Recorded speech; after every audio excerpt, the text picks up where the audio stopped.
বন্ধুরা, তোমরা সবাই কেমন আছো? তো আশা করছি যে যেখান থেকে আমার ভিডিওটা দেখছো সবাই অনেক অনেক ভালো আছো। আজকে আমি তোমাদের একটা নতুন ডিজাইনের ব্লাউজ শেখাবো। দেখো তোমরা কিভাবে আমি এই ডিজাইনটা বানাচ্ছি।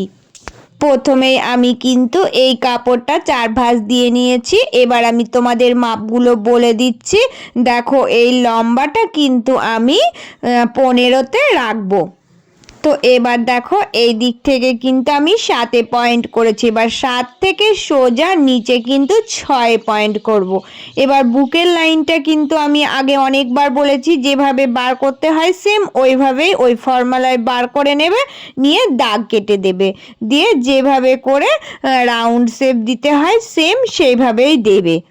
এবার আমি ড্রয়িংটা এঁকে নিয়েছি, দিয়ে সেম দাগে দাগে কেটে নেব। কেটে নেওয়ার পর তোমাদেরকে আমি দেখিয়ে দেব এটা কিভাবে সামনের গলাটা ও পিঠটা কাটিং করে ব্লাউজটা বানাতে পারবে। তো দেখো সামনের কাটিংটা আগে করে নিচ্ছি। এখান থেকে আড়াইয়ে একটা পয়েন্ট করে নিয়েছি। নেওয়ার পরে সোজা কিন্তু আমি নিচের দিকে 6 পয়েন্ট করব। তো 6 থেকে আড়াইয়ে এইভাবে দেখো 4 কোণা করে আমি কিন্তু আগে দাগ টেনে নিতে পারি। তো এই পয়েন্ট কটা আমি বার করে নেব।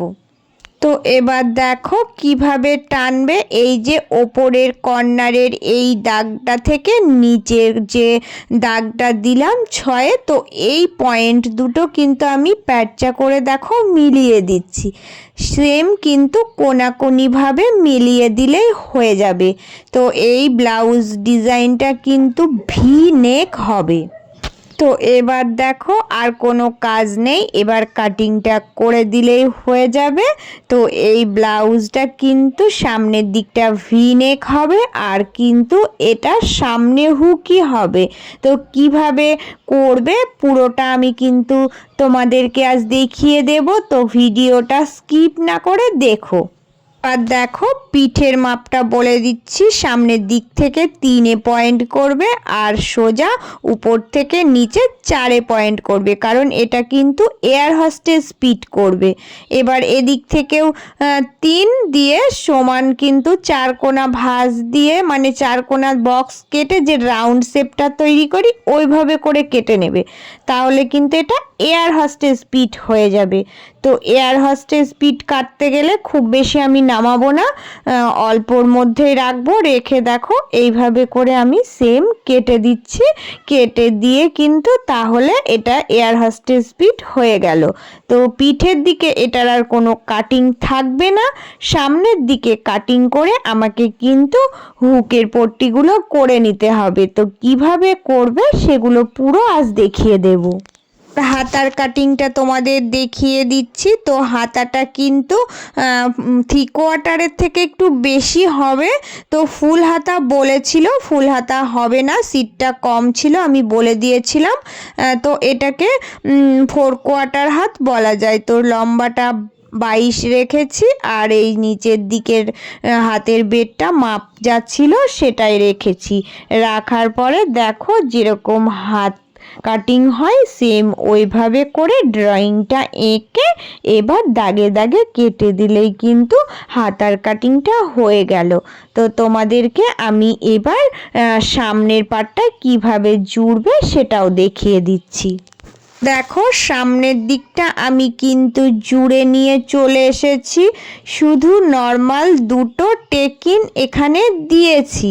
তো এই টেকিন দুটো দিলে কিন্তু আমার ব্লাউজটা অর্ধেকটা কমপ্লিট। তো দেখো কি সুন্দর কিন্তু খাপটা রেডি হয়ে গেছে। এবার কি করবে সেটা দেখাচ্ছি। তো এবার কি করব দেখো, আমি কিন্তু সোজাসুজি এবার ভাঁজ দিয়ে নিলাম। নেওয়ার পরে এটা সোজাসুজি কেটে দেব। কেটে দিয়ে কিন্তু এখানে আমার আর একটা কাজ আছে সেটা দেখাচ্ছি, তারপরে আমি হুকের পট্টিগুলো করে নেব।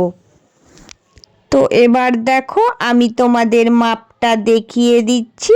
ওপর থেকে সোজা নিচের দিকে 3 পয়েন্ট করবে। যদি তোমরা মানে একদম উপর থেকে ধরতে তাহলে কিন্তু 9 হতো। তো এখান থেকে 3, এবার এদিক থেকেও 3 দিয়ে 1/2 ইঞ্চি এখানে গ্যাপিং রেখে এই মিডিলেও কিন্তু একটা টেকিং যাবে। তো এই টেকিন দুটোও কিন্তু দিতে হবে, তাহলে কিন্তু সামনের টেকিন দিয়েই কিন্তু ব্লাউজের খাপগুলো রেডি হয়ে যাবে। ভাবে আমি তোমাদের মাপটা দেখিয়ে দিলাম। এইগুলো ফ্রেন্সির উপরে নর্মাল খুব সুন্দর একটা ব্লাউজ।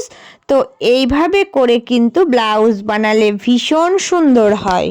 এবার দেখো দুটো পট্টি কাপড় আমি কেটেই রেখেছি, একটা হুকের ঘর তৈরি করার জন্য আর একটা কিন্তু হুক বসানোর জন্য। তো এইভাবে করে দুটো পট্টি বসিয়ে আমি পুরো ব্লাউজটা রেডি করে নেব। এরপর তোমাদের সাথে পুরো ব্লাউজটা আমি দেখাচ্ছি কেমন হয়েছে বলবে।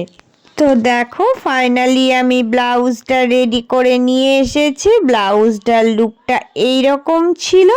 তো দেখো কেমনভাবে ব্লাউজটা পুরো তৈরি করে নিয়েছি। তো হাতাগুলো কিন্তু বড় হাতা হয়েছে, আর সামনের দিকটাও দেখো কত সুন্দর ফিনিশিং এসেছে।